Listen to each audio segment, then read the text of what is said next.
Hey, good afternoon.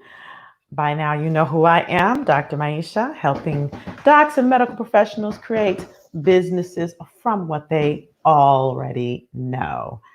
Um, so, welcome to day 2 of our 4th week in the series, Doctors Thriving Outside the Box Beyond COVID-19. And as you all know, those who have been following, if this is your first time hearing one of these lives, welcome. But as most of the people know by now, I've been hearing a lot of docs throughout this COVID um, crisis talk about wanting to jump out, start their own businesses, start their own practices, go non-clinical, and even some of them just want to quit medicine altogether. And it's a really tough time that our community is having. And I, for one, just want to take a moment to send love to the family of Dr. Lorna Breen, who who passed from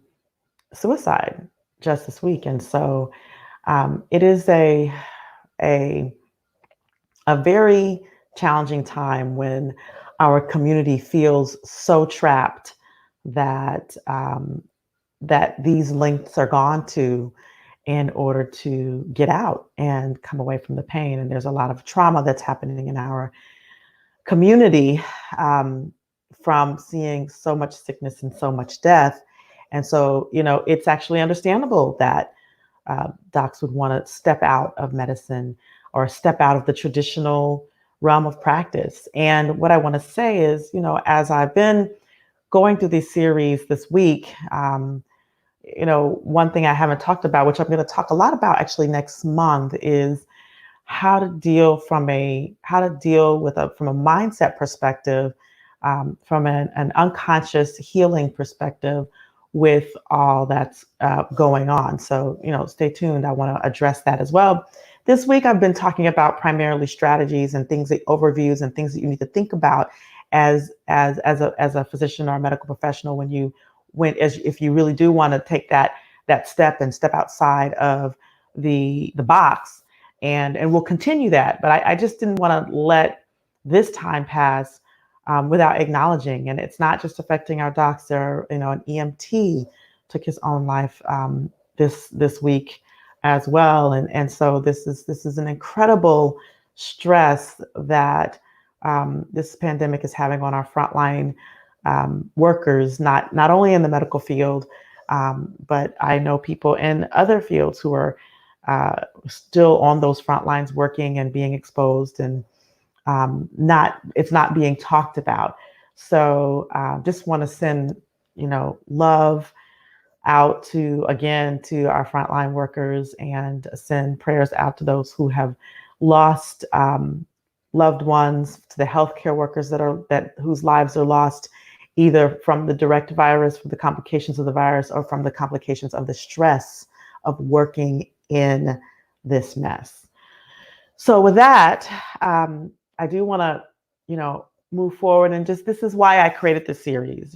Part of what I do is I help doctors to prevent, to find joy in their careers. And this is definitely something that's taking the joy out of being a medical professional, a doctor.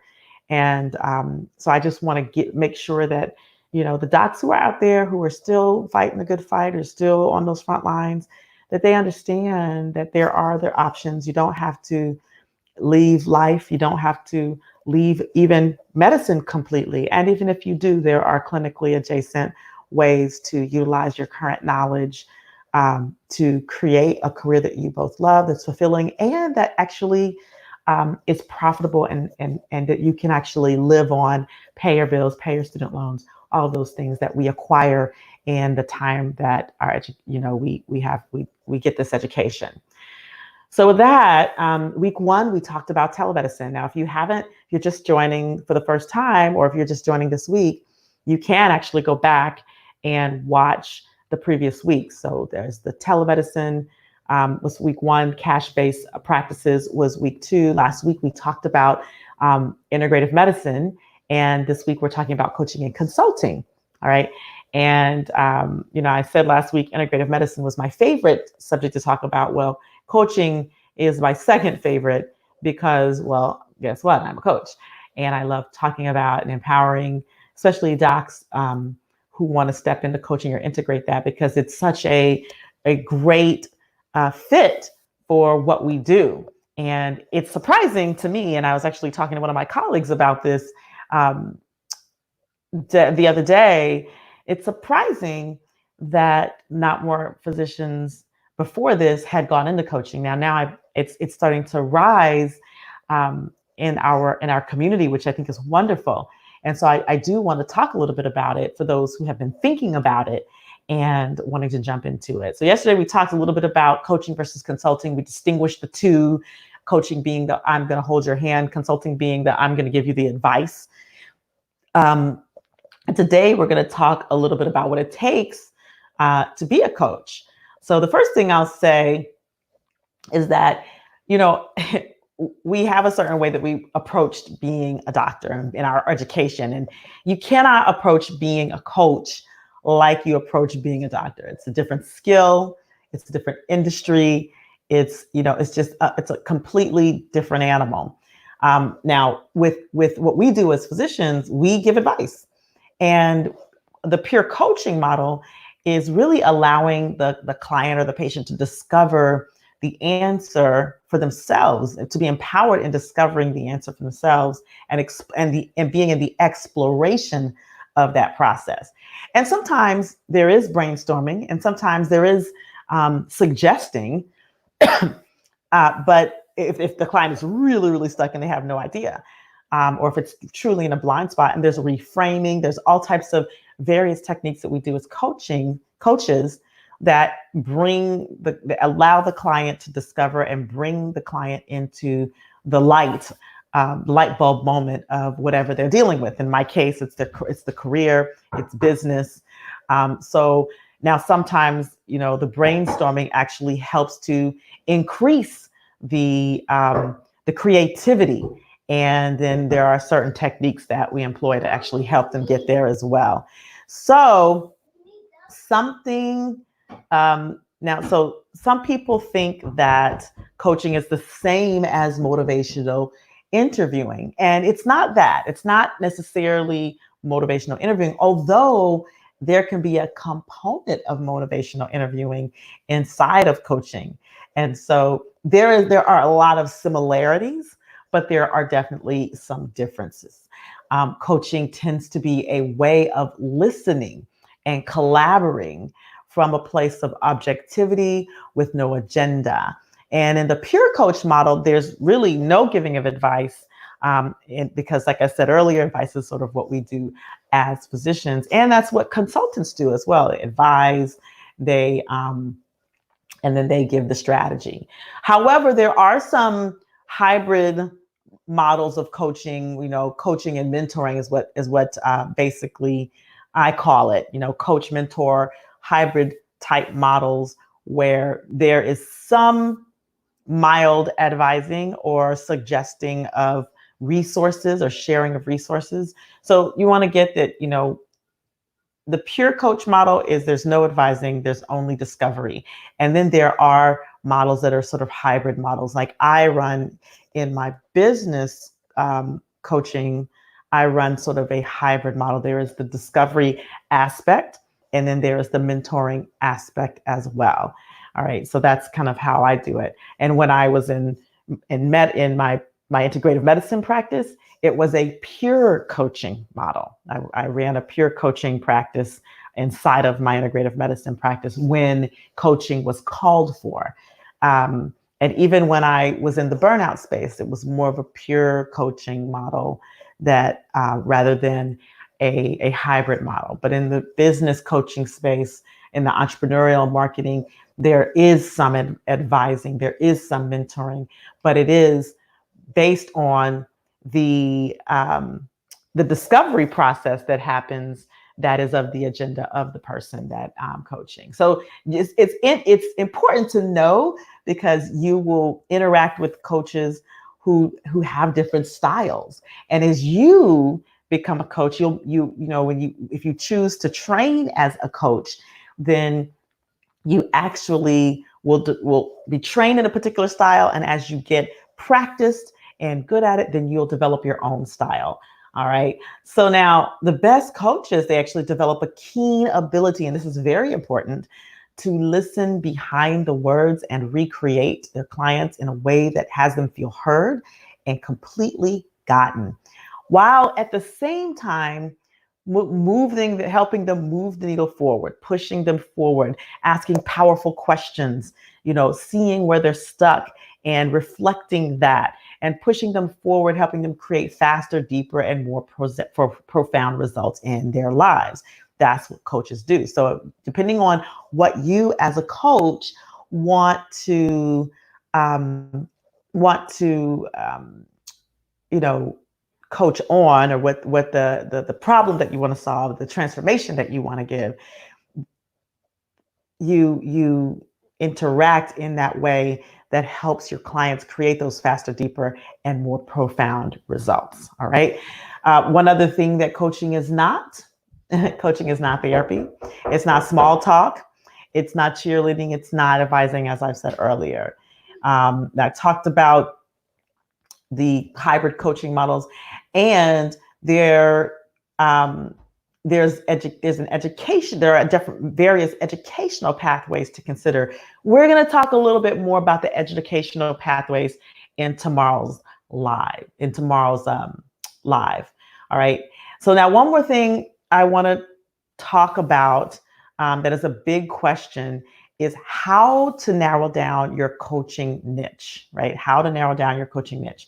Most docs that I know pretty much know the general area of coaching they want to go into when they come to me. However, there are some that are, I want to be a general wellness coach, or I want to be a general this, or I want to be, that.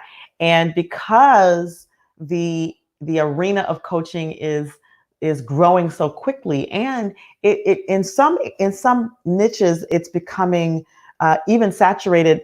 Even to this point, it's important to define the area that you want to focus on, because if you're not focusing on a specific area, a specific problem, then you're not able to distinguish yourself from other programs and coaches out there. So that's super important when you come to this place of choosing what area you want to focus on in coaching, because while we want to help every single person, an